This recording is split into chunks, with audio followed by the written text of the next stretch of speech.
This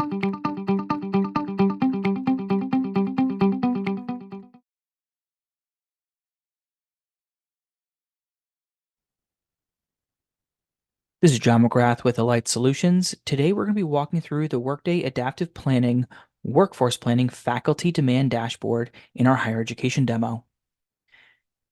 Here you can see that we have a chart and graph that has our FTEs faculty by type. So whether they're tenured, tenure track, lecturers, research faculty, clinical, adjunct, etc. We can also see our FTEs by our different study. So whether they're part of the undergraduate, graduate, or doctorate programs. One of the key areas is identifying what is our current supply of faculty today and what is our student to faculty ratio today versus what is our student to faculty ratio 5 years from now. We'll also be able to see the undergraduate enrollment by class, as this has a direct impact on that student to faculty ratio. We'll also be able to leverage, from a cost perspective, what is our fringe benefits rate and our total compensation, inclusive of analysis of prior years to a 5-year outlook. And we can also see a full-time versus part-time look over 5 years as well. And then the breakdown of the faculty by school, with the School of Arts and Sciences being the majority. We also have all of our workforce planning assumptions here, where we can see things like our merit increase specific to the faculty, and then all of our payroll taxes and benefits assumptions down below. And then if we wanted to make individual changes to our roster, we'd have the capability of doing that, inclusive of identifying things like a sabbatical start date and end date. But for today's particular example, I'm very focused in on changing the demand for our workforce planning specific to our student to faculty ratio. Now, since this is a high level assumption, we are securing this at the highest level of the organization. So we're going to go to the top college or total college only level.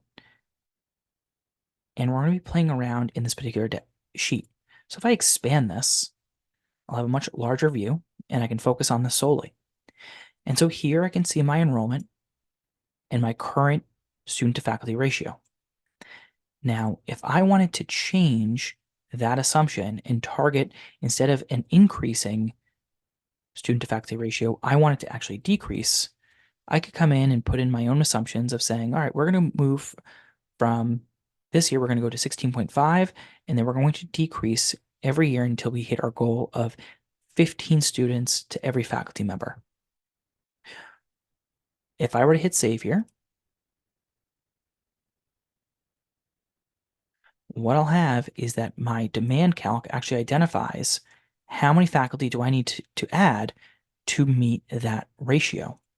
I can also enter in a threshold for that particular area where we can say, all right, for every 5 new FTEs, I'm going to add a full-time faculty. Otherwise, push the remaining amount to the adjuncts.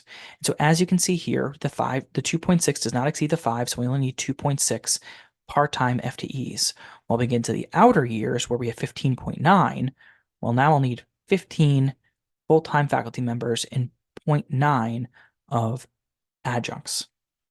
We're also able to leverage the employee rosters to pull in the average full-time rate and the average part-time rate on an annualized basis and calculate the total compensation for that period of time.